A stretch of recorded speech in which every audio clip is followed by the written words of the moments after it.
Warahmatullahi wabarakatuh. Selamat pagi anak-anak Bapak semuanya. Bagaimana kabarnya hari ini? Pak Harap semuanya masih dalam kondisi sehat semuanya ya. Baiklah, setelah semalam kita mempelajari pembelajaran kelima di tema 1, sekarang kita memasuki pembelajaran terakhir di tema 1, yaitu pembelajaran ke-6. Tema 1 dan subtema 4. Ya. Sebelum kita memulai, ya, kita baca terlebih dahulu. Ketika menolak permintaan orang lain, kita harus mengucapkannya dengan sopan. Kerukunan akan terjaga bila kita bertutur kata dengan baik. Pernahkah kamu mendengarkan dongeng tentang menolak permintaan seseorang? Nah, pernah nggak kalian mendengar dongeng tentang penolakan atau kalimat penolakan ya terhadap permintaan dari orang? Kalau belum, mari kita mengamati dongeng yang ada di bawah ini. Kisah JJ si jerapah. Di padang rumput yang luas hiduplah sekelompok jerapah. Ada jerapah bernama JJ dan Jojo. JJ bersifat sombong karena merasa tubuhnya paling tinggi. Jojo bersifat baik hati, tubuhnya tidak terlalu tinggi. Pada suatu hari kakek jerapah meminta tolong pada JJ dan Jojo. Kakek jerapah minta tolong diambilkan daun segar. Namun JJ menolak. Tidak mau kek, saya sedang repot. Jojo dengan sekuat tenaga mengambil daun segar untuk kakek jerapah. Suatu hari JJ mendapat kesulitan. JJ jatuh, kakinya terjepit bebatuan. Teman-teman hewan lain tidak tega melihat JJ kesulitan. Mereka menolong JJ. Akhirnya JJ sadar bahwa saling menolong antar teman itu penting. Nah, jadi dari teks cerita tentang JJ dan Jojo ini ya menceritakan tentang dua jerapah yang sombong dan yang baik hati ya. Yang sombong ini karena merasa badannya lebih tinggi, jadi dia tidak mau menolong orang lain. Bahkan ketika kakeknya meminta pertolongan pun dia tidak mau menolongnya.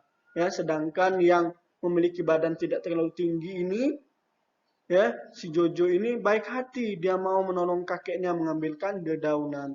Dan pada akhirnya pada suatu hari si jerapah sombong pun mendapatkan ya kesulitan, ya, mendapatkan kesulitan atau musibah, ya. Tapi karena teman-temannya melihatnya tidak tega, maka teman-temannya pun menolongnya. Akhirnya dia pun sadar kalau tolong menolong itu sangat baik dan diperlukan. Nah, tugasnya, tuliskan kalimat penolakan yang terdapat pada dongeng. Pada dongeng Bapak bacakan tadi, terdapat kalimat penolakan yang diberikan atau diucapkan oleh salah satu jerapah. Tuliskan kalimat penolakannya. Dalam dongeng terdapat sikap gotong royong. Selain itu, terdapat sikap adil dalam menolong orang lain. Sikap tersebut sesuai dengan pengamalan sila keempat dan kelima Pancasila. Hubungkan gambar pengamalan sila Pancasila dengan sila yang sesuai.